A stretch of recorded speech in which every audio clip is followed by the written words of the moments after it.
Welcome back to Almost Above Average, the podcast where we dive deep into the complexities of life, challenge our perspectives, and explore what it means to be human.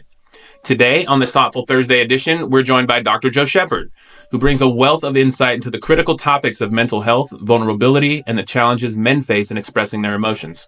In this conversation, we'll explore the importance of creating safe spaces for vulnerability, the impact of childhood trauma on adult relationships, and the societal expectations that often prevent men from being open about their struggles.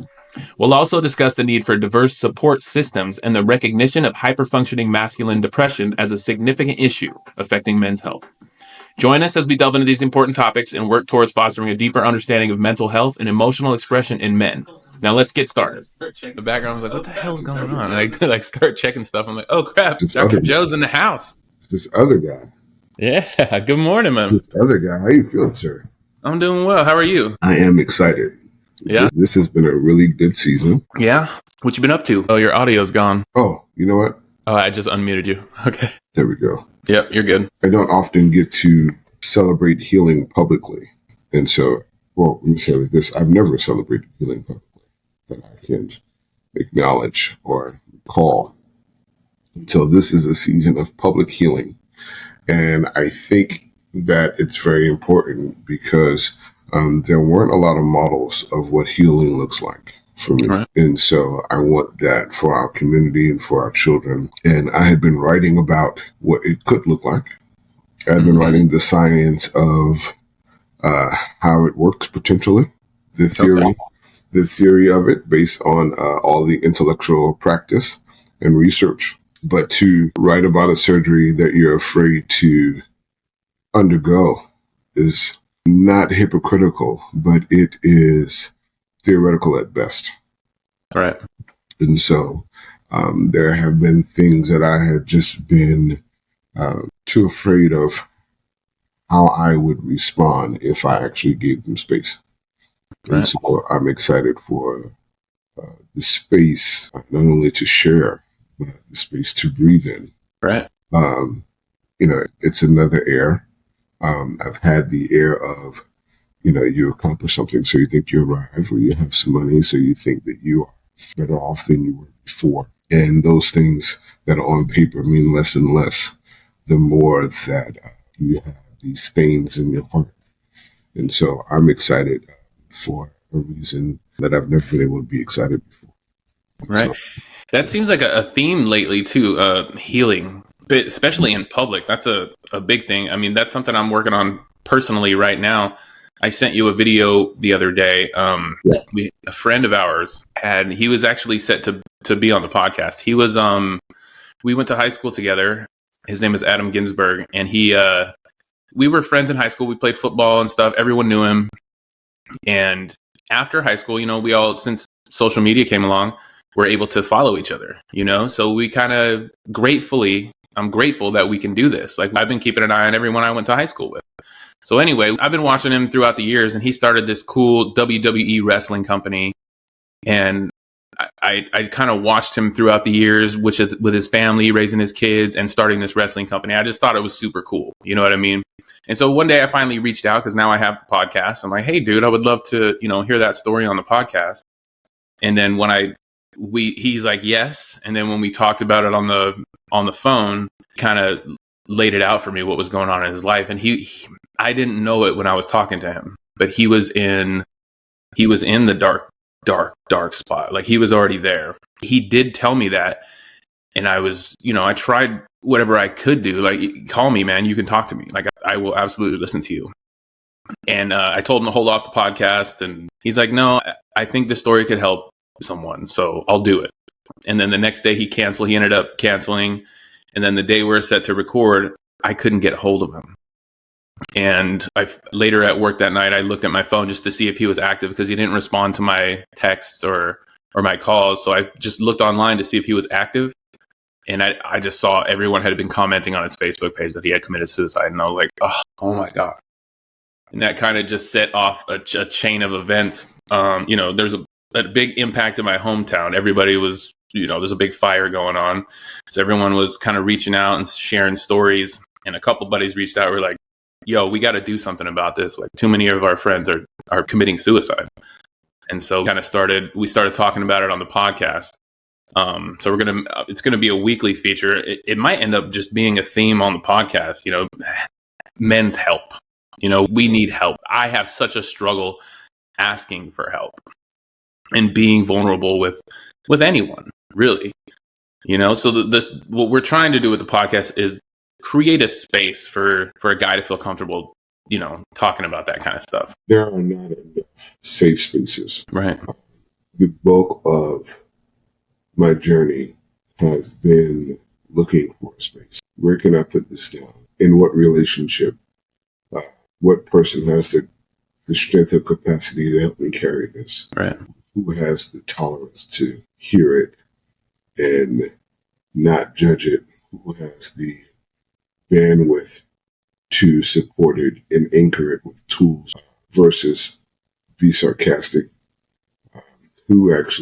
Where's their capacity for me? Saw the podcast that you sent, the episode, it was endearing, and the prayers of everyone I know who I was able to share with, certainly with Adam's family and your high school community. There is often a reserve when we see alarm. Oh, that's not my thing.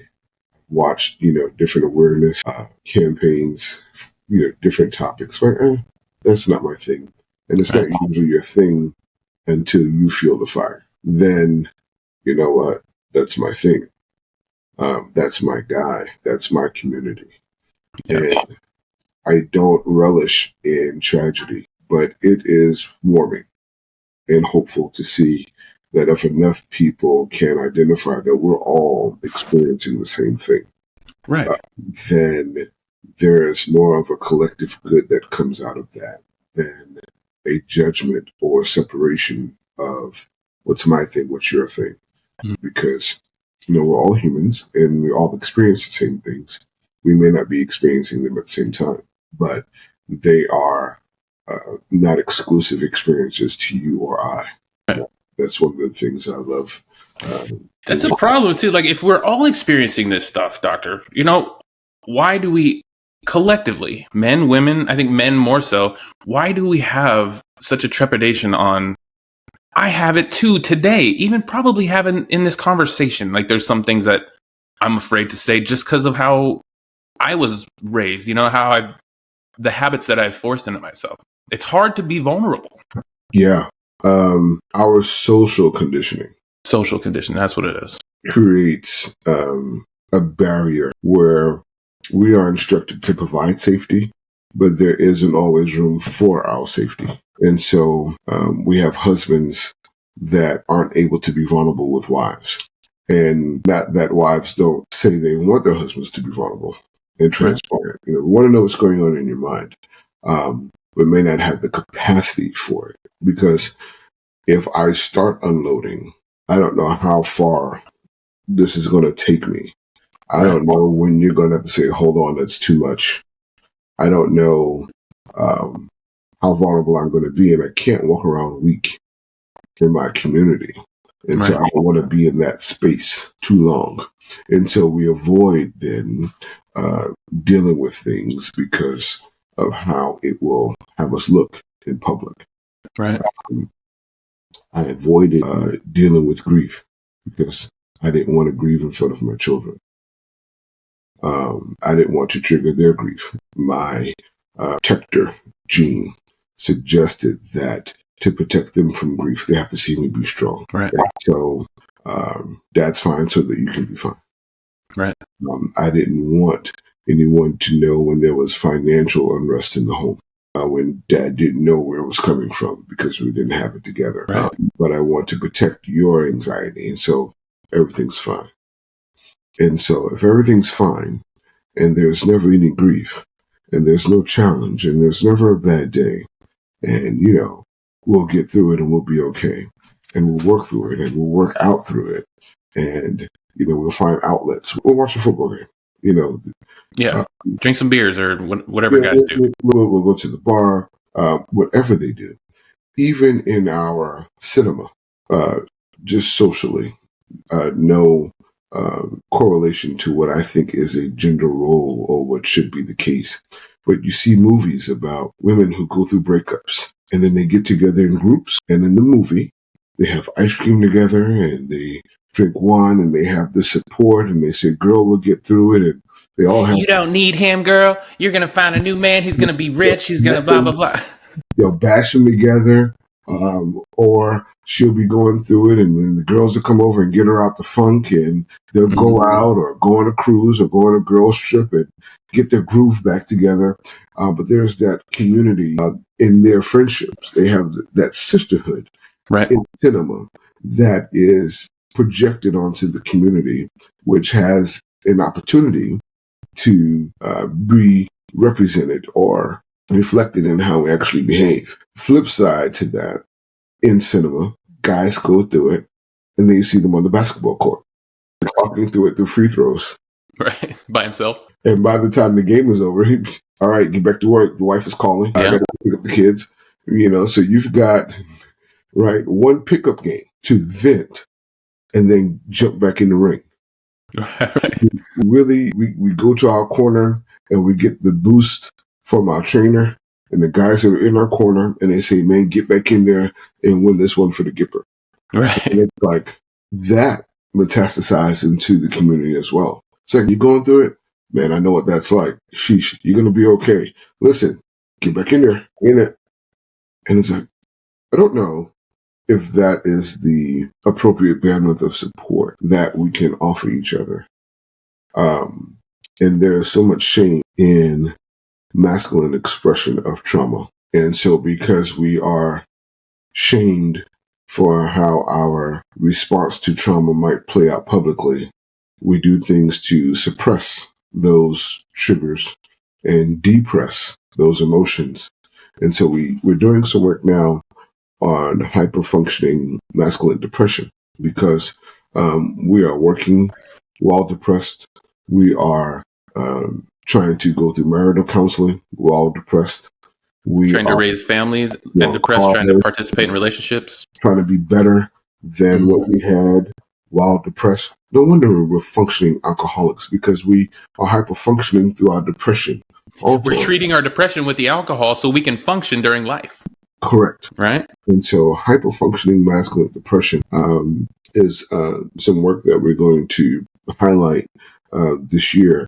And we're not excited about the epidemic, but we're excited to be able to put some light to that.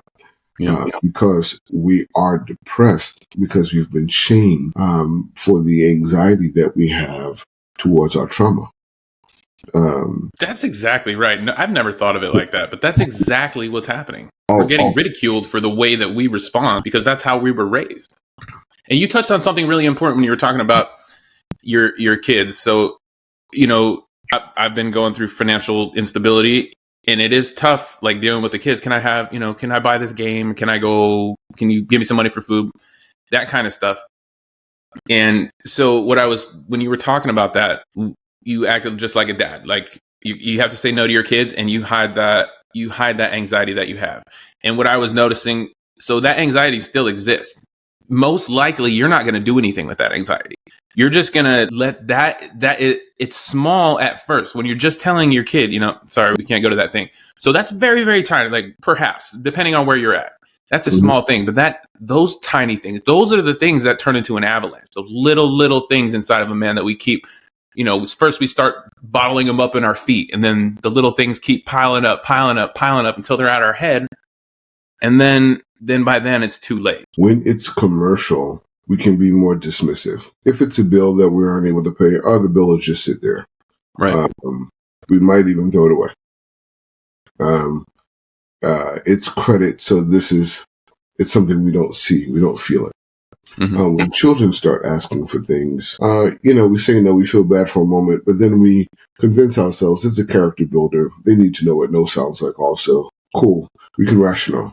When our counterpart, when our wives, girlfriends, in our social circles, when there starts to be a demand of, you're not a good husband because you don't plan this. Well, I don't plan this because I don't have the money to plan it. Now, once it becomes shame. Yep. Now you're at fault for something. Correct.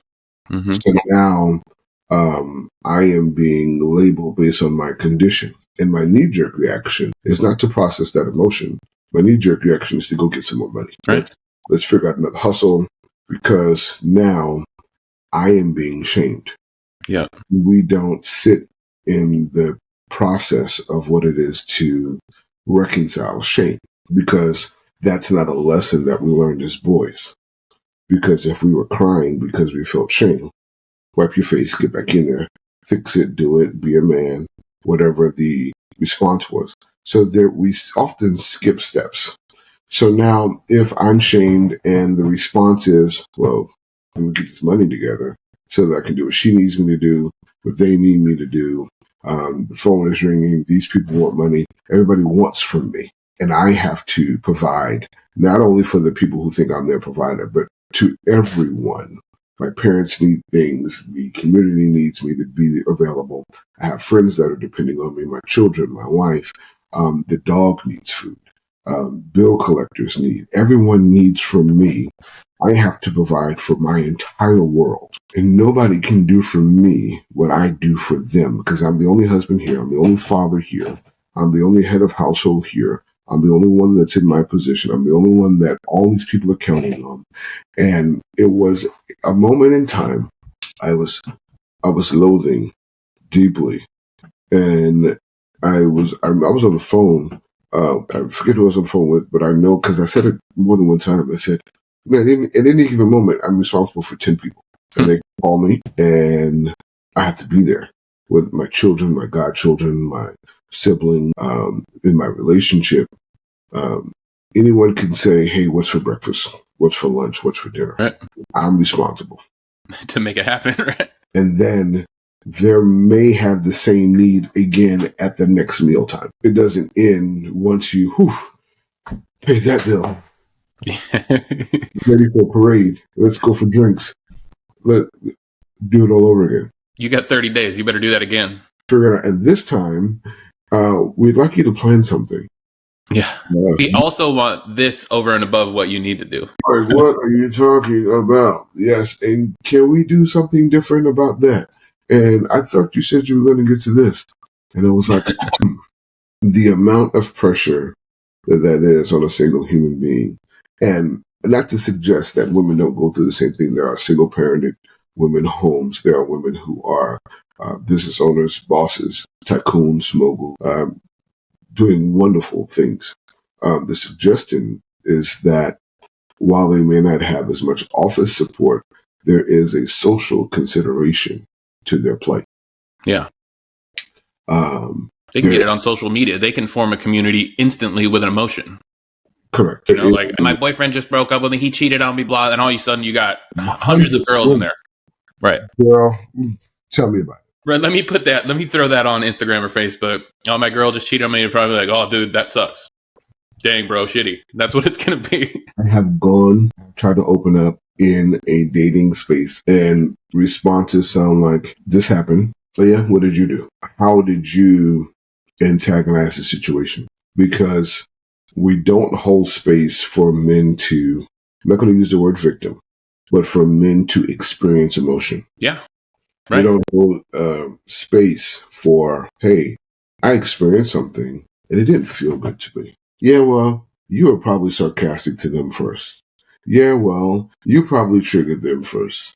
Yeah, well, there isn't, and ironically, there isn't a sensitivity for masculine emotion that is groomed or expressed in the women in our community. Because if they are in the middle of their trauma experience and they are gathering support for what they have endured, it's very difficult to heal and have capacity for someone else simultaneously, especially if the person healing you see is the antagonist in your situation.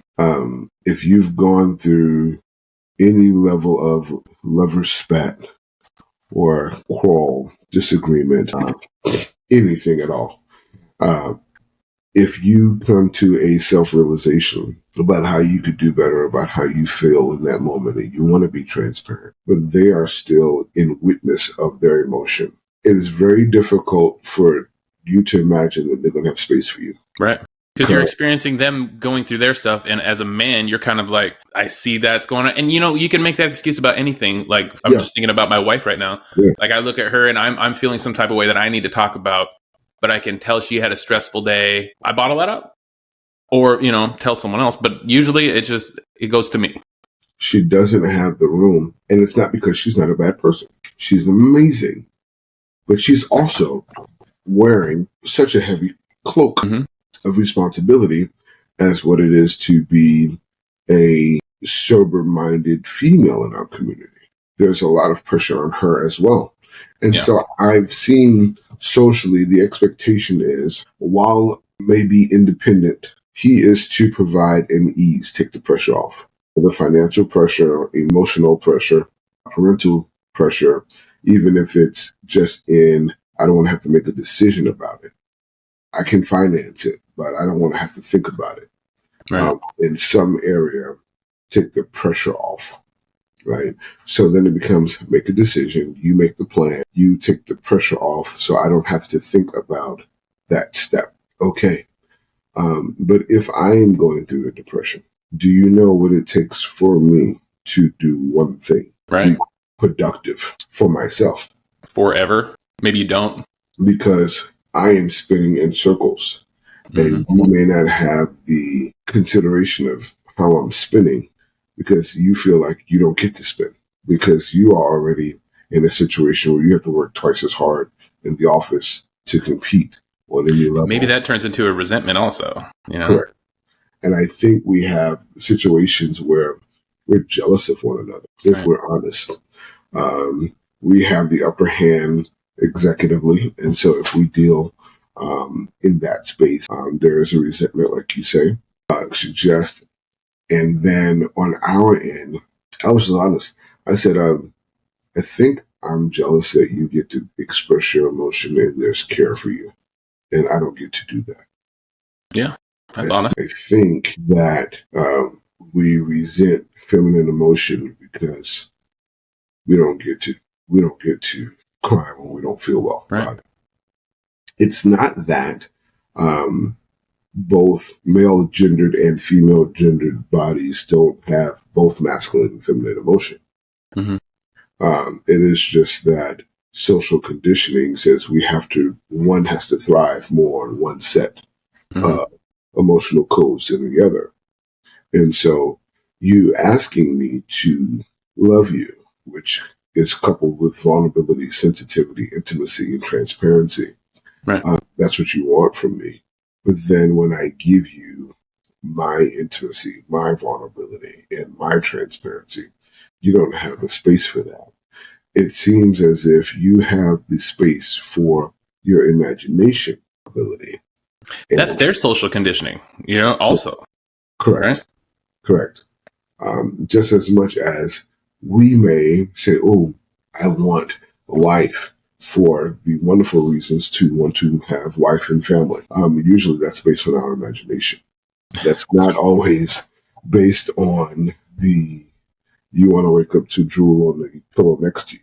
That's not usually the consideration. Right. It's not that you want to see the bathroom differently than how it looks when it's just your guy stuff there on your side. So you want to wake up to curling irons and gel and eyelashes and on the sink in the morning? That's your plan?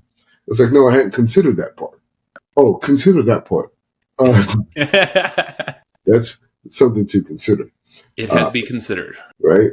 But we have an imagination of what life would be like. And if we were doing the soul searching, usually we are searching for what we did not have as children. Yep. Sums up a lot of what I'm doing. Yeah. And we are so stonewalled against being responsible to that in our relationships, where the truth is where guy meets girl. If she had a wonderful experience, that's just amazing. But typically in our community, everything wasn't ideal. And so guy meets girl, there is a level of unresolved childhood trauma in girl's life. And her search, her desire, whether she is consciously aware or just in her subconscious effort, Guy has to compensate or at least provide space for healing and resolution for that step that was skipped as a child. Huh. So Guy picks up where Dad left off. It's even in the physical dynamic of the wedding, where the father says, "It's on you now." You are physically picking up where I, the father, left off. Right. What is unspoken is that you're also emotionally picking up where Dad left off. Right. And while there may be a physical presence of the father in that moment, there may have been a space where there was trauma that was experienced and Dad wasn't there. And that unresolved space is what is going to flare up the next time there is a trigger. And I don't know the landmines that are here. Right. Because we don't necessarily go into our relationship saying this happened when I was 4, this happened when I was 7, when I was 10, this happened. And so I'll step on a landmine, something that happened when you were 9, and I have to facilitate the provision of safe space, healing, or compensation for that moment until you are ready to face it. On the flip side, the same goes vice versa. And so now there is a moment where we're seeking something from Mom. Validation. She didn't put the report card in the refrigerator. She didn't make the breakfast I wanted. She made the breakfast my brother wanted. Something, whatever the case. And we had a feeling behind that. And we washed our face and got ready for dinner and never expressed the feeling.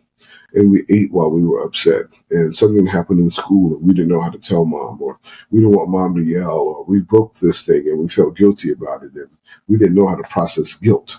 And we held on to that, or there wasn't the nurture at the level that we were expecting. And so now when we enter into relationship zone, what's important to you? It's very important to me that you make the breakfast the way I like it. Like, what? That's a weird thing. Hey, I'm just a simple guy. You asked. It's important to me. Right. I'm a man of simple means. Right. It's just important. But that comes from this place that I had not resolved. And what happens in our relationship, the more and more that relationships bring unresolved childhood trauma to the surface, the more and more frustrating it gets, because we aren't always prepared to deal with the unresolved childhood trauma of our counterpart. And when she is going through her own thing, she may say something like, "I'm not raising no grown man." And immediately you shut down. Immediately the space is unsafe because you have been emasculated. You have felt as if now it's adversarial all of a sudden. There's shame, and I don't know how to process that shame. Get your mama to do it. It's rejection, right? Yeah, and then you're dealing with rejection also. I hate rejection. That's one of the lowest feelings I have. It's difficult to imagine or to put into words because of how rejecting women may be of how it feels for a man to be rejected. Right? That was cool. Thank you guys for tuning in to Almost Above Average. A big thank you to Dr. Joe Shepard for continuing to do the Thoughtful Thursday segment with us. Hope you guys found this episode impactful, and if you did, please share it with someone that you love. And give us a 5-star review. That really helps out in the algorithm. And join us next following Thursday, for the rest of this conversation with Dr. Joe Shepard on Thoughtful Thursdays, only on Almost Above Average with Chris McIntyre. See ya.